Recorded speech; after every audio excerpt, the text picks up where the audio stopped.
साल में 24 एकादशी आती है और हर महीने में 2 एकादशी पड़ती हैं। हर एकादशी का खास महत्व है। हिंदू पंचांग के अनुसार मार्गशीर्ष मास के कृष्ण पक्ष में पड़ने वाली एकादशी को उत्पन्ना एकादशी कहा जाता है। इस साल उत्पन्ना एकादशी का व्रत 8 दिसंबर शुक्रवार को रखा जाएगा। इस दिन एकादशी माता का जन्म हुआ था, इसीलिए इसे उत्पन्ना एकादशी कहा जाता है। एकादशी माता भगवान विष्णु का ही स्वरूप मानी जाती है। इस दिन भगवान विष्णु की पूजा की जाती है और व्रत रखा जाता है। कहते हैं कि मार्गशीर्ष माह की एकादशी भगवान विष्णु को बेहद प्रिय मानी जाती है। जो लोग साल भर तक एकादशी व्रत का अनुष्ठान करना चाहते हैं, उन्हें मार्गशीर्ष कृष्ण पक्ष की एकादशी से ही व्रत आरंभ करना चाहिए। मान्यता के अनुसार एक बार मुर नामक राक्षस ने भगवान विष्णु को मारना चाहा, तभी भगवान के शरीर से एक देवी प्रकट हुई और उन्होंने मुर नामक राक्षस का वध कर दिया। इससे प्रसन्न होकर भगवान विष्णु ने देवी से कहा कि चूंकि तुम्हारा जन्म मार्गशीर्ष कृष्ण पक्ष की एकादशी को हुआ है, इसीलिए तुम्हारा नाम एकादशी होगा। आज से प्रत्येक एकादशी को मेरे साथ तुम्हारी भी पूजा होगी।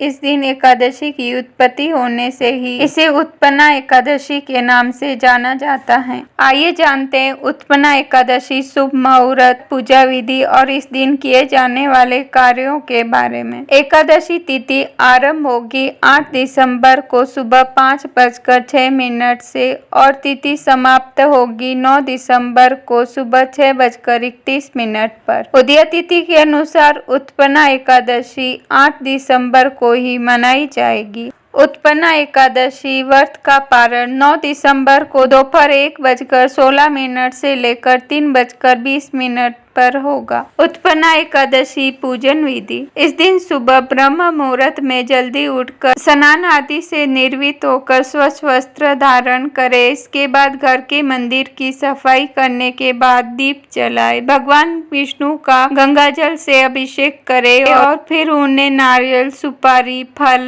लौंग, धूप, पंचामृत, अक्षत, चंदन और मिष्ठान आदि अर्पित करे। उसके बाद भगवान की आरती करे और भोग लगाए। इस बात का विशेष ध्यान रखें कि भगवान को सिर्फ सात्विक चीजों का भोग लगाया जाता है। भगवान विष्णु के भोग में तुलसी को जरूर शामिल करें। ऐसे माना जाता है कि बिना तुलसी के भगवान विष्णु भोग ग्रहण नहीं करते। इस पावन दिन भगवान विष्णु के साथ ही माता लक्ष्मी की पूजा भी करें। इस दिन भगवान का अधिक से अधिक ध्यान करें। ओम नमो भगवते वासुदेवाय मंत्र का जाप एवं इस दिन विष्णु सहस्त्र नाम का पाठ करना अति उत्तम माना जाता है। संध्या के समय देवालय में दीपदान करने से पुण्य फलों में वृद्धि होती है। श्री हरि विष्णु की कृपा पाने के लिए रात्रि में भजन कीर्तन आदि करें। उत्पन्ना एकादशी महत्व। शास्त्रों के अनुसार जो मनुष्य उत्पन्ना एकादशी को उपवास करता है, वह वैकुंठ धाम में जहाँ साक्षात गरुड़ ध्वज विराजमान है, वहाँ जाता है। जो मनुष्य एकादशी महात्म्य का पाठ करता है, उसे 100 गोदानों के पुण्य का फल प्राप्त होता है। इस व्रत को करने से धर्म और मोक्ष की प्राप्ति होती है। मान्यता है कि इस व्रत के फल स्वरूप मिलने वाले फल अश्वमेघ यज्ञ, कठिन तपस्या, तीर्थों में स्नान दान आदि से मिलने वाले फलों से भी अधिक होते हैं। उत्पन्ना एकादशी पर जरूर करें ये काम। उत्पन्ना एकादशी के दिन भगवान विष्णु